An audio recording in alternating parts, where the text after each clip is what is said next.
atresia duodenal y su inmunización RH. Bien, cuando nosotros evaluamos a los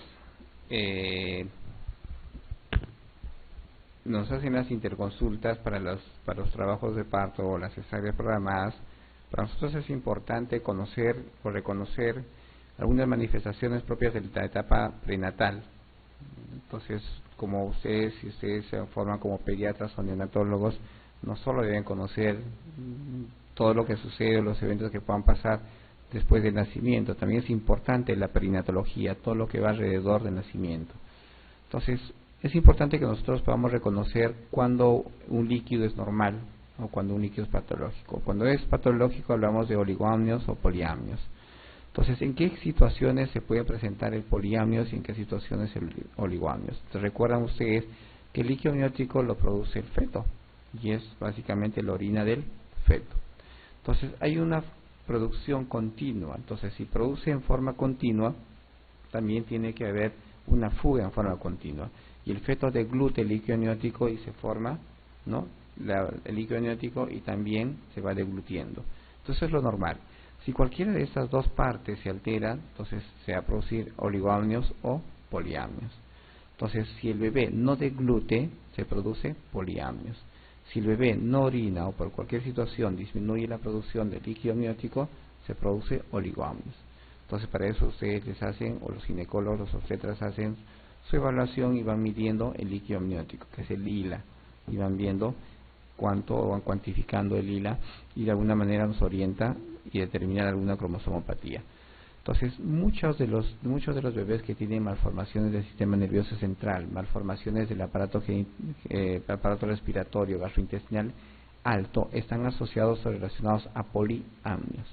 Entonces, ¿por qué el sistema nervioso central, el niño que tiene un problema del sistema nervioso central no deglute?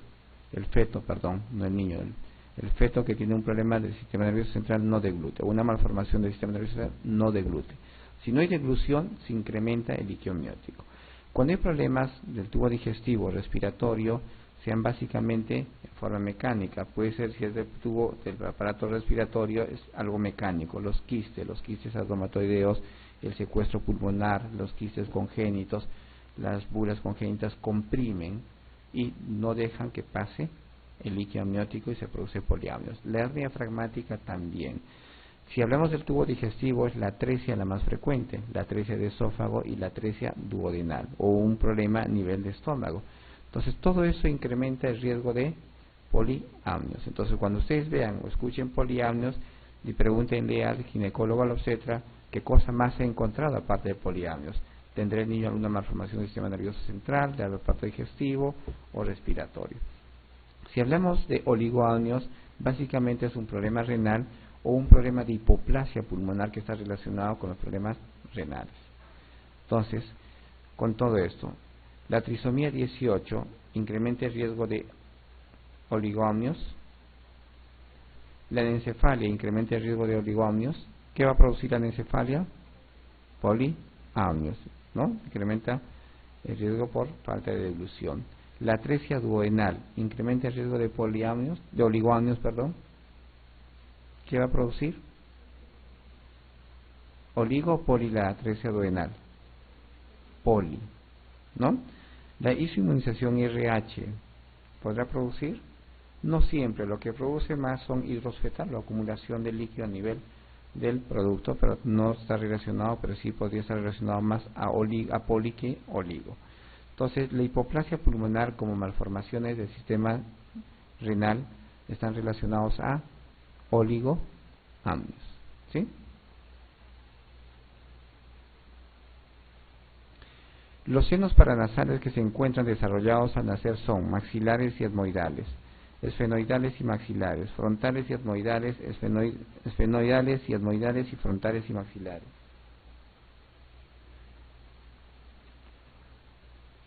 ¿Respuesta?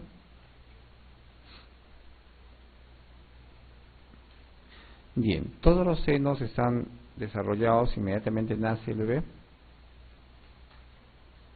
¿Sí? ¿Recuerdan? ¿Qué seno es el que se desarrolla al final? ¿Recuerdan ustedes cuando les llega a la consulta o a la emergencia el niño y viene con cefalea y dice que probablemente tenga sinusitis, y ustedes, un niño de 3 o 4 años y empiezan a golpear la frente? ¿Estará bien? Sí, porque cuando hacen ustedes evaluación y quieren descartar sinusitis, empiezan a ver si les duele, ¿no? Los senos duelen muchas veces, hacen evaluaciones para el frontal, empiezan a golpear, ¿no? Para las etmoidales y esfenoidales empiezan a presionar la parte interna del ojo y también empiezan a hacer percusión a nivel de los maxilares. Entonces, ¿qué creen? ¿Hay maduración completa?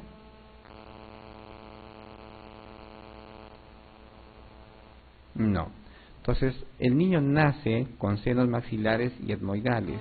Los senos esfenoidales pueden desarrollarse durante los primeros años, 3 o 4 años, y los senos frontales a los 8, 7, 8 años. Entonces, no está bien la evaluación cuando ustedes quieran de alguna manera descartar una sinusitis frontal en un niño de 3 o 4 años. Porque no tiene senos frontales. ¿Ya? Entonces, los niños, los senos que se desarrollan en la etapa de nacimiento serán los maxilares y los etmoidales.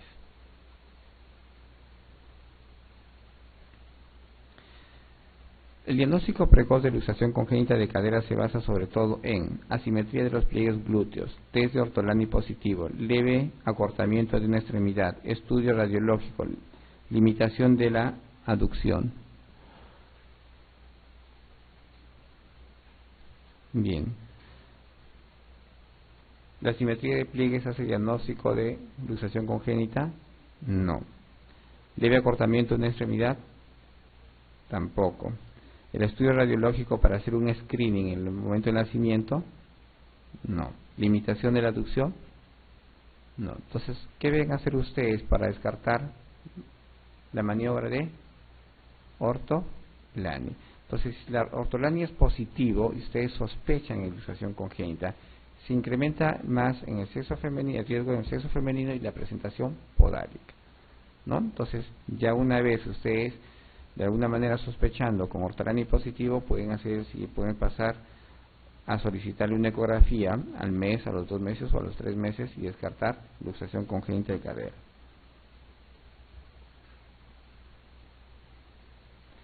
Entre las medidas a tomar ante un recién nacido normal es falsa. En la profilaxis gonocócica se puede emplear colirios de eritromicina y tetraciclina, vitamina K altas dosis, limpieza diaria del cordón con alcohol, screening para hipotiroidismo y fenilcetonuria. La profilaxis gonocócica se realiza tanto en el parto por vía vaginal como por cesárea.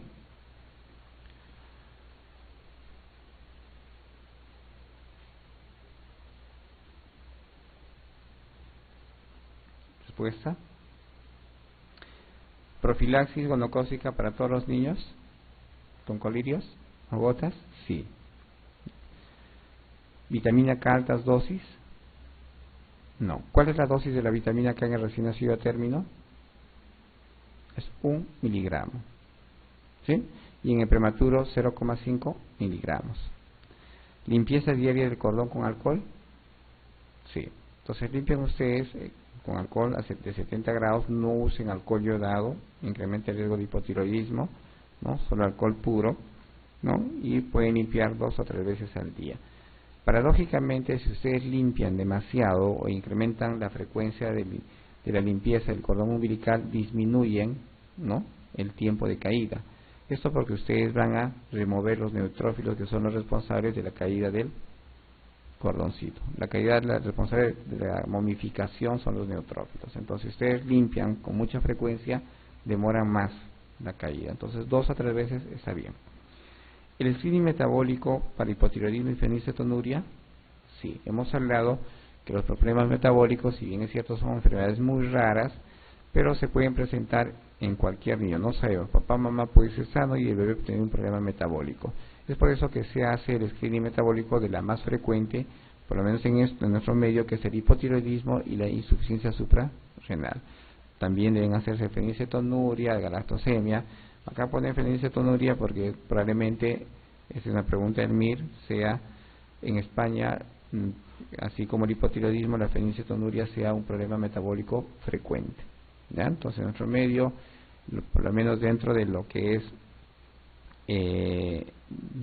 de lo que solicitan los hospitales del Ministerio de Salud es hipotiroidismo y la insuficiencia suprarrenal. ¿Ya?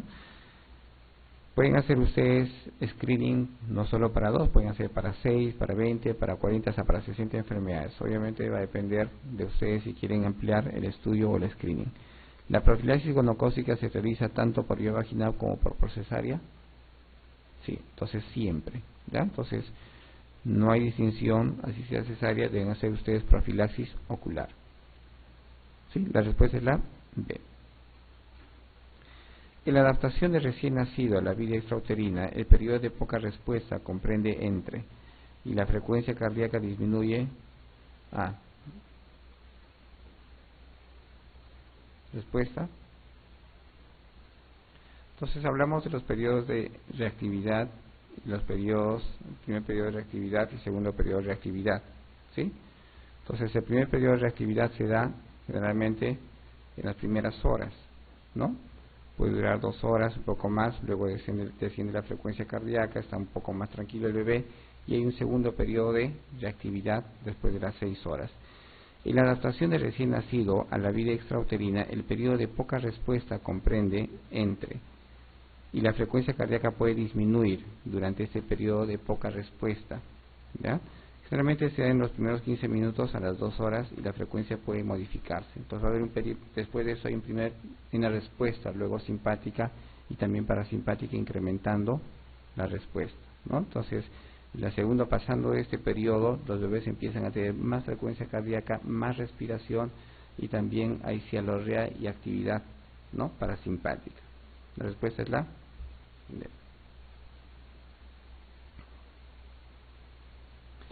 Una frecuencia cardíaca que no sobrepasa los 60 latidos por minuto en un recién nacido cuya madre está siendo tratada de lupus eritematoso sistémico obliga a pensar en lupus congénito, bloqueo AB completo, taquicardia sinusal, hipoxemia arterial con presión parcial de oxígeno menor a 60, bloqueo AB de segundo grado.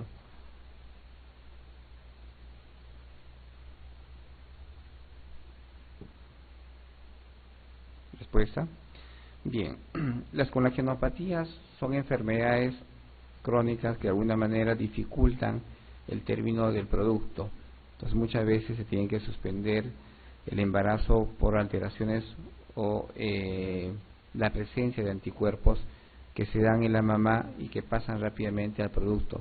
No solo el lupus, pueden tener ustedes el síndrome antifosfolipídico o cualquier colagenopatía que de alguna manera puede pasar con facilidad al feto los anticuerpos. Entonces en el lupus congénito siempre mamá o hijo, con mamá con lupus congénito siempre soliciten todos los anticuerpos que han solicitado a la mamá. Soliciten un hemograma y un perfil de coagulación. Entonces en los síndromes antifosfolipídicos rápidamente se puede alterar el perfil de coagulación o los factores de coagulación. No siempre van a tener anticuerpos o no siempre van a manifestar lupus congénito. Pero algo muy característico, si tienen ustedes un niño que es hijo de madre con lupus, la bradicardia es la manifestación prenatal. Muchos de los ginecólogos o de los obstetras, depende de mucho conocimiento, confunden con asfixia perinatal, con sufrimiento fetal, El sufrimiento fetal o la manifestación del sufrimiento fetal al inicio es taquicardia y luego bradicardia. Y eso motiva muchas veces a suspender el embarazo rápidamente. Y cuando nace el bebé persiste con bradicardia. Entonces, ¿qué tienen los bebés que son hijos de madre con lupus? Bloqueo AB completo. Entonces, antes del nacimiento están bradicárdicos, nacen continuos bradicárdicos y estos niños son candidatos y rápidamente se les debe colocar un marcapaso. ¿Ya? Entonces, van a hacer bloqueo AB completo. Entonces, manifestación de frecuencia cardíaca menos de 60 antes del nacimiento le debe sospechar en bloqueo AB completo. Indique la proporción correcta respecto a la puntuación del APGAR en recién nacido. Se utiliza para determinar la edad gestacional. Se debe practicar en época neonatal solo a los recién nacidos con dificultad respiratoria. Incluye entre los signos a considerar la frecuencia respiratoria. Se practica al minuto, a los 5 minutos y a los 10 minutos de vida. Se indica solo en los recién nacidos patológicos. Respuesta. ¿Se utiliza el Apgar para determinar la edad gestacional? No. ¿Se debe practicar en etapa o en la época neonatal solo a los recién nacidos con dificultad respiratoria? ¿Qué test es el que practican ustedes para el distrés respiratorio? Silverman, Downes o Downes modificado. Incluye entre las siguientes a considerar la frecuencia respiratoria. ¿Ustedes consideran frecuencia respiratoria en el Apgar? ¿Qué consideran?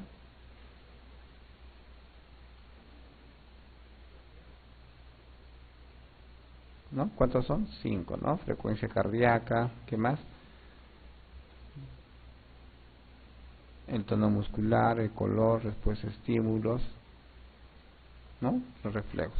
Entonces, la respiración no entra dentro de la evaluación del test de Apgar. Se practica a los 5, al minuto, a los 5, a los 10 minutos. ¿Sí? ¿Hasta qué momento podemos utilizar el Apgar? ¿Podemos usar a los 15, a los 20 minutos, 25 minutos? ¿Se puede? ¿Sí? Se utiliza el Apgar hasta que el Apgar sea mayor de 7. ¿Ya? Si el Apgar a los 15 minutos es menor de 7, esperen a los 20 minutos hasta que llegue a 7. ¿Sí? Pueden llegar a los 15 minutos, 20 minutos, 25 minutos si ustedes desean. ¿Ya? ¿Se indica solo para recién nacidos patológicos? No. La respuesta sería la D. La mayoría de las conjuntivitis infecciosas neonatales son producidas por adenovirus, Neisseria, gonorrea, Neisseria meningitis, clamidia, Streptococcus pneumoniae. Entonces, ¿qué germen produce conjuntivitis en el recién nacido? En una etapa neonatal. Para eso ustedes deben identificar los gérmenes que colonizan la flora vaginal. ¿Cuáles son los gérmenes que colonizan y que incrementan el riesgo de conjuntivitis? ¿Recuerdan? ¿Qué germen? El estreptococo A o B. ¿El? ¿Seguras? ¿Seguros? El B, ¿no? El B o Galactidae. ¿Qué más? Escherichia coli, clamidia, listeria, que es lo más frecuentes. Entonces, dentro de estos gérmenes, ¿quién es el que produce conjuntivitis en la etapa neonatal? Que les debe hacer pensar en una probable clamidia, que puede producir neumonía febril. Es la clamidia. Entonces, la manifestación de la clamidia va a ser una conjuntivitis o secreción purulenta o legañas purulentas entre la segunda y tercera semana hasta la cuarta semana, ¿no? Entonces puede ser manifestación también o causa, perdón, de neumonía afebril en los neonatos.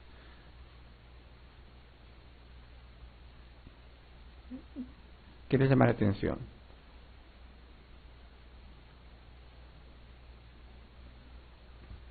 Una simetría en la postura, ¿no? Entonces la postura del bebé debe ser cuadriflexión. El bebé está en cuadriflexión, flexiona los brazos y también flexiona las piernas y debe ser asimétrico. Los movimientos deben ser, simétricos. Entonces si es en el reflejo de Moro debe ser simétrico, debe ser completo, ¿ya? Entonces siempre un bebé que no esté en cuadriflexión es un bebé encefalopático o que tenga algún tipo de paresia por alguna lesión que puede ser a nivel medular o a nivel del plexo braquial. Entonces, ustedes ven, tenemos acá un niño con flexión del brazo o del miembro superior derecho y una caída del miembro superior izquierdo. Y si ustedes observan que hace una rotación interna, ¿no? Con aducción y con pronación de la mano. Entonces, la posición o la famosa posición en Maitre o pidiendo propina. ¿Y eso es propio de qué? ¿De parálisis de qué? De Duchenne. ¿Ya? Entonces, nunca se olviden, Duchenne, esto es lo que ya vimos, una parálisis facial. También lesiones como la fractura de clavícula, la principal fractura en los recién nacidos es una fractura de clavícula.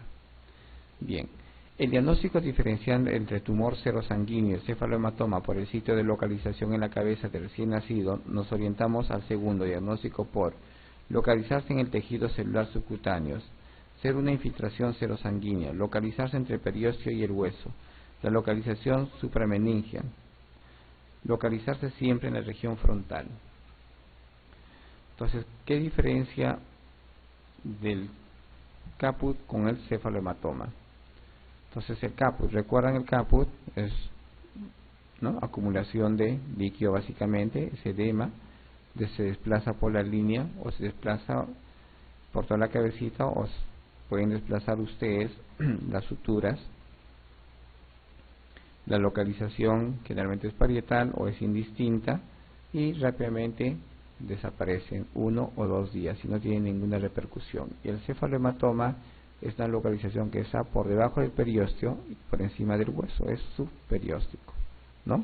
Generalmente la localización es parietal, no se resuelve rápidamente, demora entre 3 o 4 meses, puede demorar un poco más, o algunas veces demora o se reabsorbe rápidamente, pero no es tan rápido como el caput. Entonces, con todo eso, la respuesta será: el diagnóstico diferencial entre el tumor serosanguíneo y el cefalohematoma por el sitio de localización en la cabeza del recién nacido nos orienta al segundo. Estamos hablando del cefalohematoma. ¿Se localiza en el tejido celular subcutáneo el cefalohematoma? No. ¿Ser una infiltración serosanguínea? No. ¿Localizarse entre el periósteo y el hueso? ¿Dónde se localiza el cefalohematoma? Entre el periósteo y el hueso. Recuerden que cada hueso tiene su periósteo. Entonces el parietal tiene su periósteo, el frontal, el occipital, cada uno tiene su periósteo. Entonces no pueden ustedes desplazar. El cefalohematoma se localiza ahí, no desplazan, se queda. Demora en resolverse y puede ser causa de ictericia, incluso anemia en algunos niños. Entonces no así el hematoma subgaleal, que se desplaza, no está localizado a nivel superióstico. ¿Ya? Entonces el cefalohematoma lo que se localiza a nivel perióstico y el hueso. ¿Sí? ¿Sí? Todos, ¿no? Un recién nacido que tuvo un parto traumático y necesitó la aplicación de un forceps presenta en la exploración física un reflejo de Moro asimétrico. El brazo izquierdo lo confiere rotación interna a un lado con el antebrazo en extensión y pronación. ¿Qué cuadro sufre probablemente este niño? Fractura de húmero, fractura de clavícula izquierda, parálisis de ER, parálisis de Kunkel o lesión raquídea con hemiparesia izquierda. Diagnóstico o respuesta, perdón. Entonces, niño que sufre o que presenta una distocia durante el parto y tiene una lesión aparentemente con manifestación de asimetría en los movimientos, reflejo de Moro asimétrico, y donde hay una rotación del brazo, una rotación interna y una pronación del antebrazo y la mano. Será Duchenne, ¿sí? La fractura más frecuente en el recién nacido es el fémur, húmero, tibia, radio, clavícula. ¿Respuesta? ¿La? Recién nacido, de producto de parto traumático, presente en la operación física, que es la misma. ¿Qué tipo de lesión presenta? Duchenne. ¿Qué raíces se ven afectadas en el Duchenne? Recuerden, C5 y C6. Kunkel.